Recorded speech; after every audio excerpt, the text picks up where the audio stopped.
Mukama yebazibwe. Kama yebazibwe. Bible kati Yesu nasembera n'abayigirizwa be. Kama yebazibwe. Nasembera bani n'abayigirizwa be. Haleluya. Haleluya. Luka 22:15 mpaka 2. Bible gamba awo Yesu n'akwata ekikompe kya wine n'agamba guno ne yebaza Katonda n'abagamba guno gwe musaayi gwange munywe.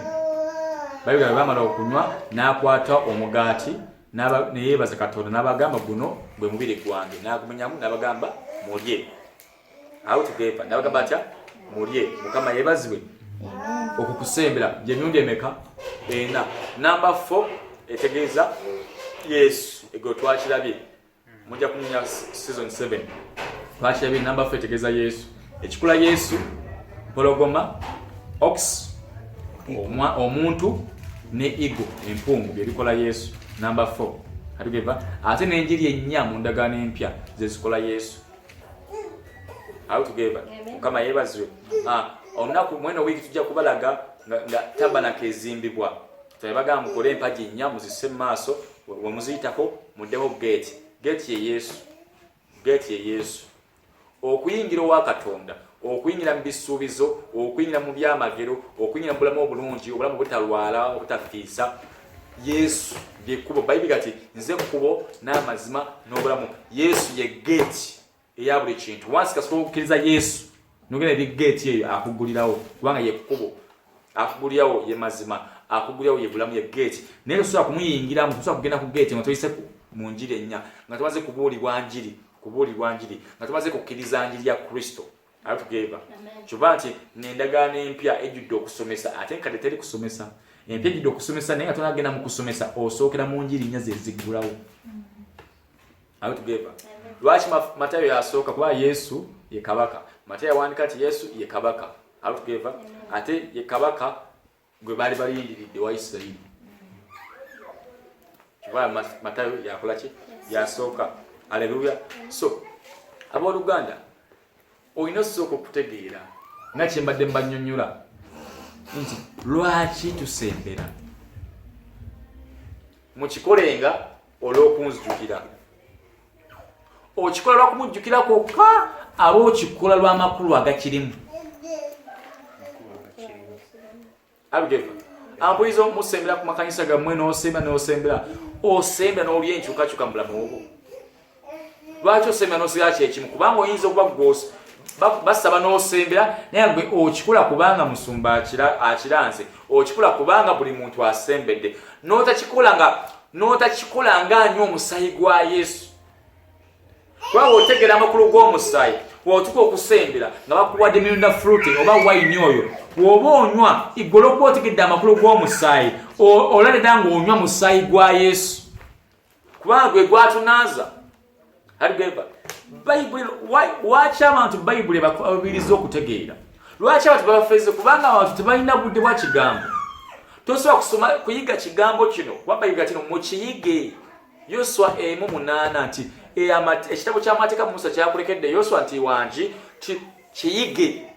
Mu kukiyiga kirowoolezengamu emisana n'ekiro. Kayige osubira okuyiga Bible mu dakiika 3. Oba osubira mu kusoma lw'ennaku zino okusoma Bible mu dakiika 3 tekiriiyo. Obudde bw'owa ekigambo kya Katonda bwe budde bw'ojja okutegeeramu Katonda. What tulina God the Father, God the Son and God the Holy Spirit. Banjawulo si be bamu. Bonna bakatonda ne office za njawulo. Buli omu n'amaloboozi teboogera geegamu ganjawulo. Buli omu ayogera kusinziira ku buvunaanyizibwa bwe. Katonda ayogeranga Katonda awa order. Yesu ayogeranga Yesu ye yegayira bwegayirizi asaba busabi nkonko nabanenzigulira nyingire. Yesu asaba busabi eriyo omuyonta mu mwaje gyendi anywe. Eriyo omuyonta bane munje gyendi mwenna abako ina abasoweddwa. Yayogera enjogera yanjawulo yayogeranga ye kubanga yatufiirira. Yawaayo mubiri gwe n'omusaayi gwe kyova atwegayirira. Bane munje gyendi abako ina abasoweddwa. Mukkirize enjiri akaseera keekano. Obwakabaka Katonda busembedde. Yesu yeegayirira. Enjogera ye eyogeranga Yesu tebafaanaganya maloboozi. gwe Katonda ayogera atya? Katonda yagamba omunadda gyendi namwe nadda gye muli. Oyo Katonda.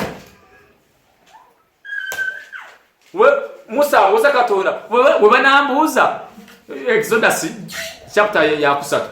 Musa agamba Katonda we banambuuza anantumye bagambe eti bagambe nze ndi ekyo kyendi. Aboogana Katonda mulala, Yesu mulala, n'Omwoyo Omutukuvu mulala. Bonna ba Katonda nga olaba gwe alina family. Gwe omwami ali eyo olina omukyala n'omwana. Omwami, omukyala n'omwana. Kati kankusubise bulungi. Omwami gwe ye gwe Katonda. Omukyala Yesu. Omwana Mwoyo Mutukuvu. Omwana akola ekisaliddwawo taata ne maama. Omwana n'akola. Ate taata tegamba mwana kukola kintu. Taata agamba maama, gamba abaana bakole kino. Maama n'agamba omwana. Kyova Yesu agamba ti Omwoyo Mutukuvu ajja kukola ebyokka byokka bye mugambye, bye mulagidde. Ate Yesu agamba ti nze nkola ebyokka byokka kitange byantumye. Kubanga taata yawa maama ki ebiragiro. Maama awa abaana ebiragiro. Kati wewe okutegera Katonda ne Yesu n'omuntu bwenge bakolamu ebintu n'okubaawula nga zze gy'oli obategera wegeraageranye gwe omukyala ali eyo oba omwami nti omukyala byonna byakola abikola kubanga omwami yamugambye. Wangi omukyala talina kyakola ng'omwami takoze eki tamugambye. Aho tugeba ate omwana takola kintu nga mwami tamugambye. Mama yamugamba protocols. Kibayi Katonda Bible egamba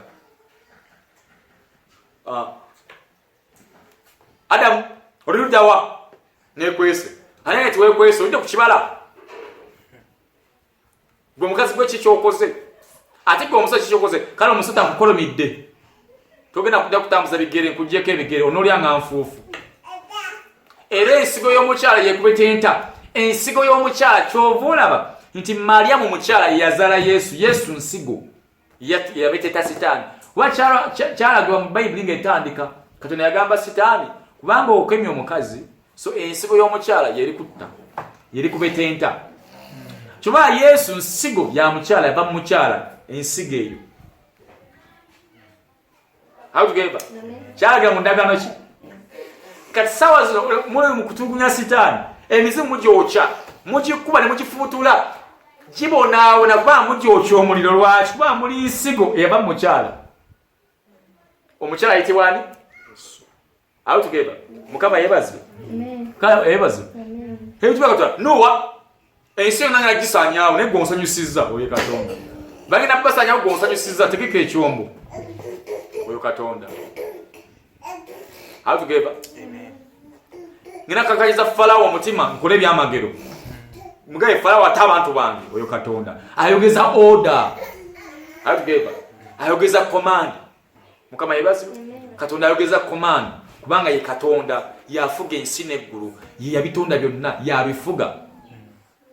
Alugeba gwe munadda gyendi nga nange nzira ki gye muli gwe mumala kudda gyendi nze ndi Katonda sejjusa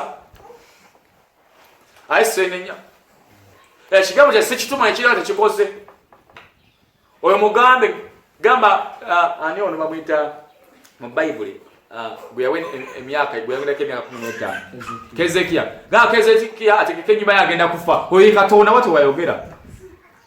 Musa bagambe ayamu nze ndi ekyo kyendi bagambe nze ndi ekyo kyendi yantumye ali Katonda yewa our orders. Ate Yesu mujje gyendi mwenna abakoyi n'abaso nange n'abawummuza eriyo omuyota mwaje gyendi anywe nze kkubo nze mazima nze bulamu teri ajja ekitayi nga tayise mu nze. Owulira ebigambo ebyo mukwolesebwa aba mu ddoboozi tegera Yesu yali mu kwogera si Katonda si Mwoyo Mutukuvu. Yesu tajjukiza Omwoyo Mutukuvu yajjukiza.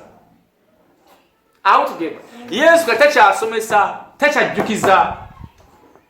Waba naakujjukiza ekintu agamba Mwoyo Mutukuvu y'omujjukize. Waba naakusomesa ekintu asika Mwoyo Mutukuvu ate si Yesu wayogera akuwa kyawandiikibwa. No kusaba Mwoyo Mutukuvu ajje atikusomese ategeeze kitegeeza.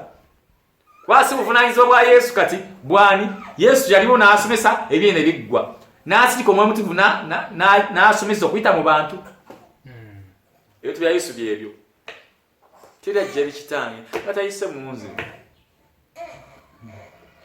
munzi gwenzikiriza nsembeza ndi ku luggi bonkonkona lwaki mweyaliikirira ekyokulya ekyokwambala obwokusula kitammwe talisingawo enjogera yabukakkamu yakusaba yabutozi yakubanga akwegayirira kitammwe talisingawo nnyo Yesu wati wayogera yali atulaga nti bannange nze ndi Yesu nze wenti wendira kubanga nze agenda okuwayo omubiri gwange n'omusaayi gwange ku lulo ndi ku luggi lwonkonkona nzigulira nyingire mu mutima gwonkonkona kyo yababulira nti yabakakanjiri abaajagala bwe yabuulira ne bamugoba ne bamufulumya yeekaawo teyabookya muliro n'afulumya kale fulumya Katonda naye nga tezijja kuddako Bayibuli egamba kabaka omu n'anyiiza Katonda nzimba ekibuga mu mikono gyange n'amaanyi gange Bayibuli egamba Katonda n'amusiiga endowooza y'ensolo n'ekinyonyi nga kinyonyi ate nga nsolo kabaka omulamba Kabineza namwe endowooza y'ensolo n'ekinyonyi Katonda tejjusa wakola ekintu buli kimu akikolanga waayagala kwayita kola nsobi buli kimu akikola olw'okwagala Bayibuli egamba n'amugamba omubiri oliye boli n'avundirawo oye Katonda ebya Yesu kankugumiikirize tereero ojja gyendi komawo gyendi zuuno laba nkonkona nkwanirize engalo zange nkwaniriza omwoyo mutukuvu ye wajja kuwa nnimi kuwa birabo kukozesa byamagero kusomesa Bayibuli n'akutuuzaawo n'akusomesa ebyawandiikibwa si Yesu si Katonda omwoyo mutukuvu kubanga Bayibuli kati nja mubasindikira anaabasomesa n'abajjukiza lwaki kubanga yagaba ekirabo ky'okumanya yagaba ekirabo ky'amagezi ekirabo ky'ebyamagero ekirabo ky'okutegeera ekirabo ky'okwawula emyoyo kati onoosoma otya ebintu onoobitegeera otya nga tolina bikuyigiriza omwoyo mutukuvu boogera kyanjawulo so okuva n'olunaku n'olwaliro tandika okuyiga ebintu okusoma ekyawandiikibwa nga weebuuza ekibuuzo lwaki kyawandiikibwa lwaki Yesu akola Holy Communion ye Holy Communion gwakola yakolebwa ddi olunaku lwa Pentecost olunaku lwa Passover lwaki ng'otegera amakulu ga Passover eyo mu ndagaano ekale tebaaganyonnyola kuba Katonda lyakusuubira ojja kgenda osome Passover kyeki olabagala nti no olunaku lwa Passover Yesu n'atuma Petero baleete emigaati egy'okusembera tebalaga makulu gaalwo full stop kubanga omusingi gyeguli oba oddaabiriza ennyumba tebaddaabiriza musingi baddaabiriza nnyumba tebaddaabiriza musingi kubanga ennyumba okunywera musingi bwe baddaabiriza omusingi gubeera mu ttaka tebaddaabiriza musingi baddaabiriza nnyumba era bwejjamu olwatika tegera musingi gulina ekizibu so byawandiikibwa awo Yesu lunaku lwa Passover weebuuze lwaki lwa Passover ye lutegeeza ki tosoma Bayibuli nga bannaddiini Passover etegeeza ki etegeeza ki lunaku lwa Pentecost lutegeeza ki on the day of Pentecost lwaki ekigambo kyaki tukiraba mu ndagaano empya ku lunaku lwa Pentecost eweddeko tuyige okustadinga ebyawandiikibwa tosobola kuyiga Bayibuli nga tolina peni na lupapula oba na kitabo tosobola owoolugala tosobola tolina mutwe gugenda kulikodinga buli kyosoma na buli kyobikoleddwa tosobola ojjudde emitawaana ojjudde ebizibu ojjudde okutya kw'amabanja ojjudde school fees ebizibu bya school fees endwadde tosobola bimaintaininga ekyamakulu kyotekedde okukola okusaka ennyimba z'okusinza n'okwata Bayibuli yo n'ekitabo kyo ne weesibira mu kisenge oba ne weesibira wantu wataliwo kerere aba mu compound yo n'otula wansi nomala nti kenkute Bayibuli eno ennyonta eyinza okunnuma then leeta amazzi gabeerewo amazzi funa kofi abeerewo amazzi ne kofi bibeerewo kwata Bayibuli kwata notebook ne pen n'essimu yosaka ennyimba z'okusinza oba oseka earphones mu matu then oggalewo ng'oli ne waakuyita weesibire mu kisenge oya nti nkisibye ngenda kuvayo essaawa zange 3 bano essaawa 3 kukakasa ojja bano ovayo essaawa 5 nga toyagala kuvaayo teri agenda mukubirawo kwa Katonda n'ayagala okuvaayo oba oyagala kusigalayo kubanga mwe mujjudde emirembe mukubirawo kwa Katonda temuli bunafu mulimu ssanyu lyokka temuli mu kweraliikirira temuli mu nnaku temulimu kubulwa mirembe mulimu ssanyu muba mu bisuubizo muba mu purezesi ya Katonda teri agiyingira n'ayagala givaamu teri out together twongere okuwa obudde ekigambo kya Katonda abooluganda obaddewo ebayibuli ogiwe eddakiika 3 abooluganda obulamu bw'omwoyo tebugenda kukyuka ogenda sigala eva ng'ekitu ky'omanyi ng'abantu bakuli wala miles and miles. Yesu buli w'omusembera n'omutegerako eddakiika 3 byako bya ddakiika 3 buli w'omusembera essaawa emu aganga w'osembera essaawa emu ye yasigala nyongere ayeera yongere ojje kubanga yagala kukola fellowship. Wetuba tumanyiza service tugamba ekisa kya Mukama waffe Yesu Kristo ekisa kya Mukama waffe Yesu Kristo kyaye waba ayogeza kisa ayogera kusaasizi mujje gyendi kubanga ekisa kirimu 2 Corinthians chapter 13 verse 14 ye verse esembayo mu kitabo ky'Abakolinso ekyokubiri ekisa kya Mukama waffe Yesu kisa kya Mukama waffe Yesu n'okwagala kwaye Katonda ye kwagala kati wasinga amakulu n'okusa ekimu n'omwoyo omutukuvu. Essala gye twatuleyo mu Bayibuli yonna ennamba mu bitabo bya Pawulo bye yawandiika ebitabo 13 yagambanga ekisa kya Mukama waffe Yesu n'okwagala kwa Katonda n'amala okwagala kwa Katonda emirimu gye beera nammwe n'amala naye eyo verse bikola by'abatume 13 akanyiika 14 w'osanga ekyawandiikibwa kyokka ekyo oba essaala y'ekisa ekisa kya Mukama waffe Yesu Kristo kitegeeza oba wetaaga ekisa okusaasira oyitaani Yesu kubanga ekisa okwagala n'okwagala kwa Katonda n'okusa ekimu n'omwoyo omutukuvu omwamu tukyatwetaaza kusa kimu naye okusa ekimu ng'akusomesa Bayibuli naye nga musa kimu okusa kimu mukola decisions nga musa kimu mukola decisions mukusaba nga musa kimu nakulembera mu ngeri y'okusaba mukusabira abantu musa kimu nakulembera ngeri y'okusabiramu abantu n'otakola bukundoliro nga obwo okugabira amazzi ogaba obutambala wabula nga musa kimu n'okusa kimu okusa kimu mu luzungu and the sweet fellowship and the fellowship of the Holy Spirit. Fellowship tukiyite okuŋŋaana n'omwoyo mutukuvu oba closeness oba intimacy okubeera close nga muli kumu n'omwoyo mutukuvu atugeva partnership okubanga mukolera wamu n'omwoyo mutukuvu atugeva participation okubanga woba obuulira naye tobuulira wekka woba obuulira enjiri ku street ng'obuulira naye tobuulira wekka woba onoobulira enjiri ku crusade ng'obuulira naye tobuulira wekka woba onoosomesa Bayibuli ng'osomesa naye si gwe wekka woba onoosabira abantu ng'osabira abantu naye si gwe wekka ge makulu agali mu ssaala eyo and the fellowship of the Holy Spirit.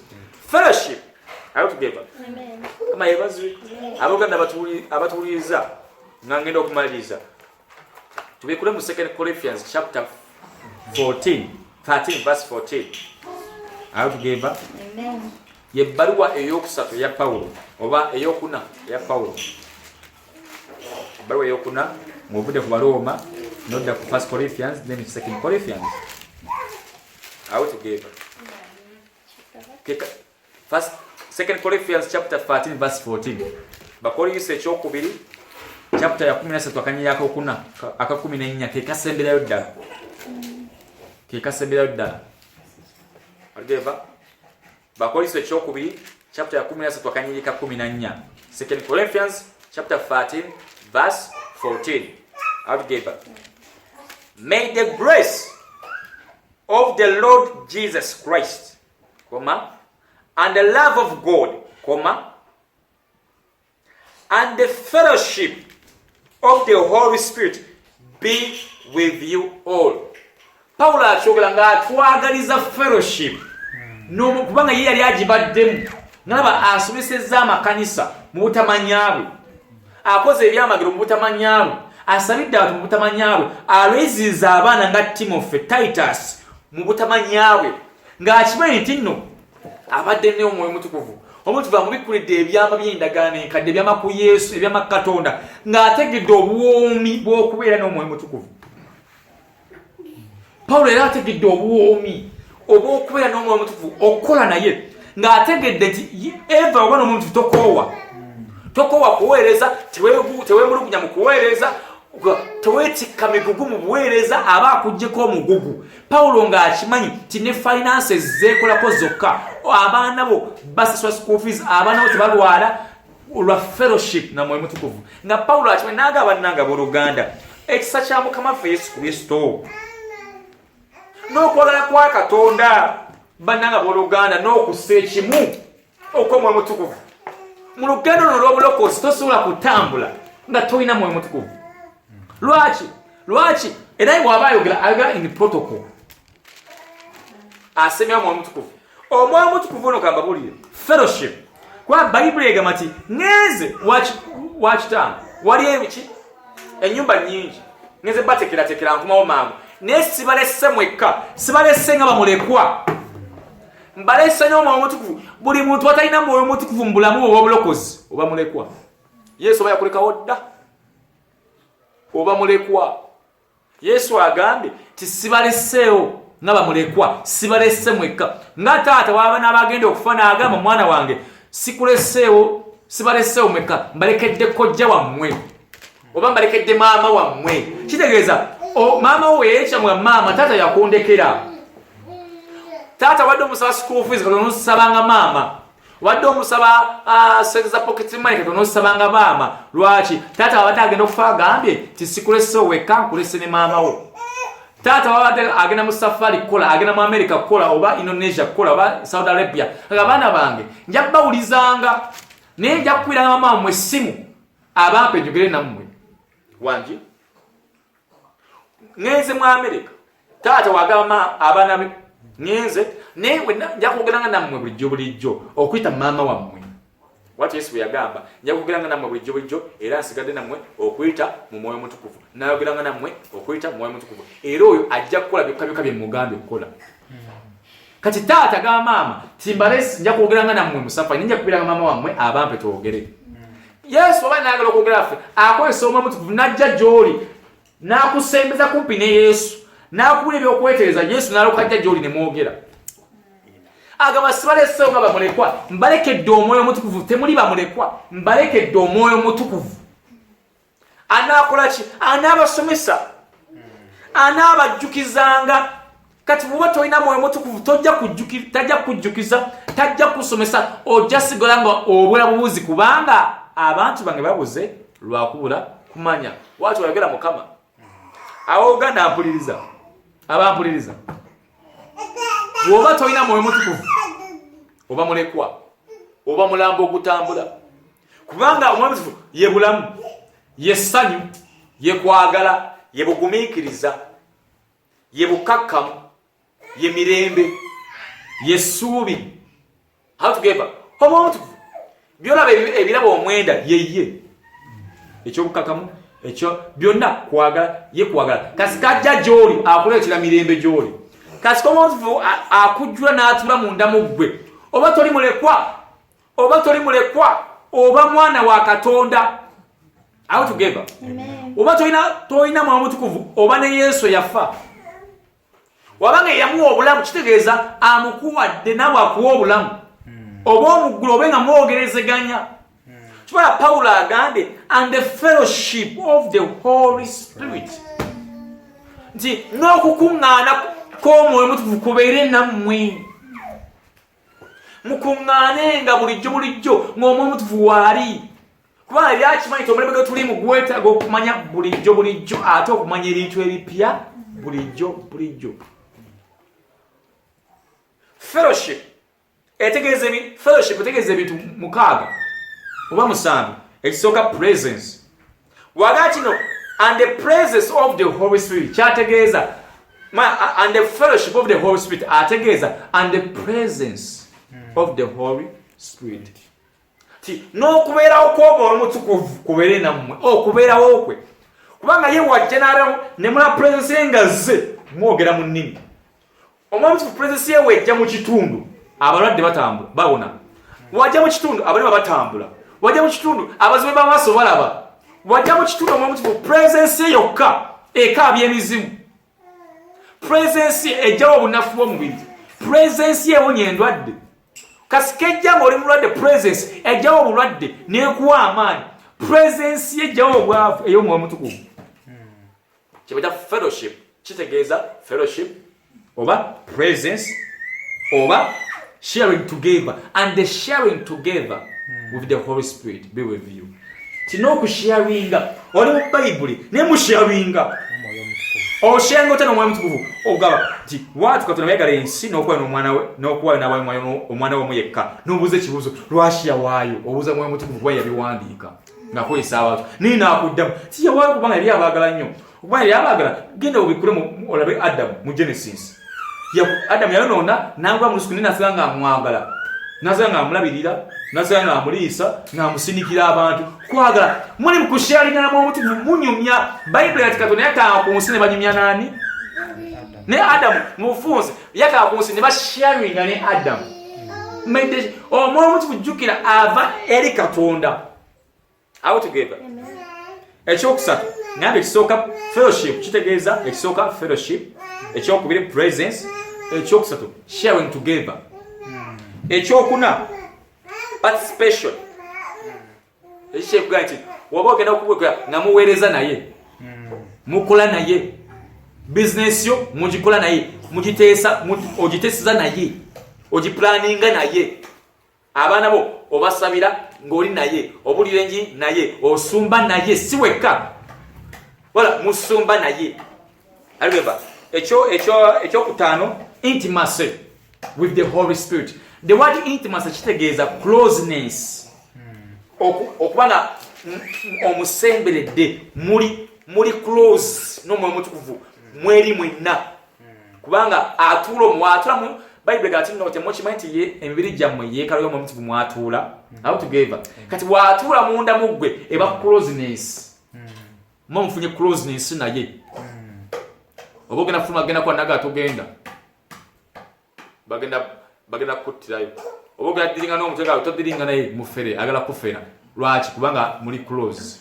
Ya akulabula business yo togikola tegenda kwongera agenda kusiba kola eno jojo funamu ate woba okola eno kolaga nono akuteeseza akulabula aga etogenda wali ekinya kubanga ye amanyi n'ebyenkya kubanga ye